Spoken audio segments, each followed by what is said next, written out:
Máy cắt nhôm một đầu Thổ Nhĩ Kỳ. Với lưỡi 420, công suất motor 3 kW.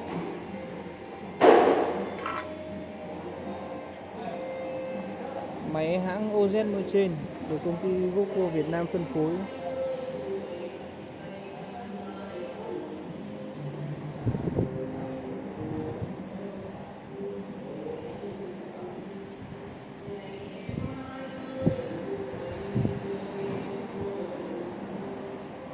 Đây, băng tải dài 3 mét với 2 chân đỡ anh em nhé.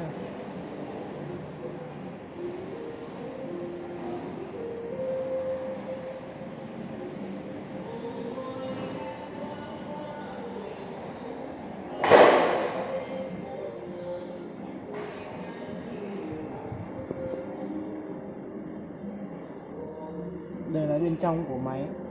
Lưỡi máy chuyển động qua lưỡi Regula.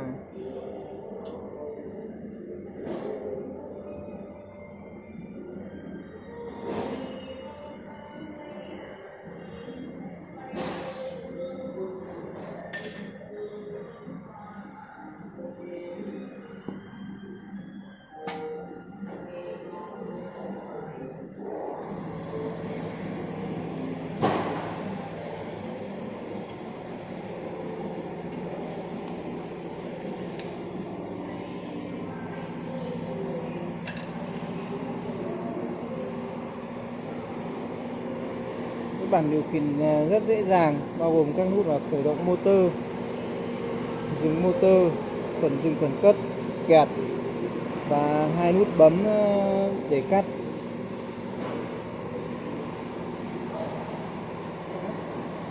Anh có đẩy lên không này? Hay là có đứng lên này?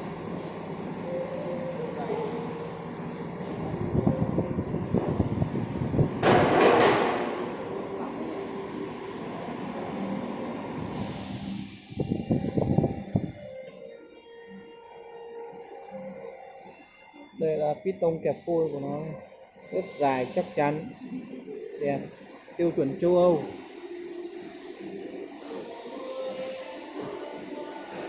Cắt chưa anh? Bắn một là ít, cắt nhiều.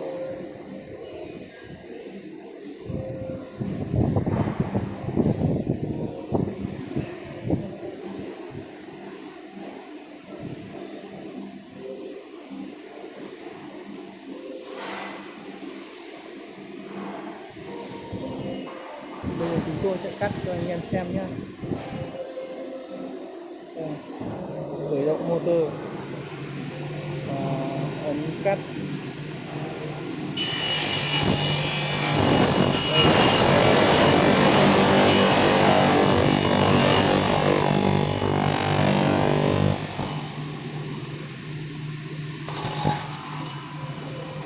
Đọc cho cái này nó vuông cái này.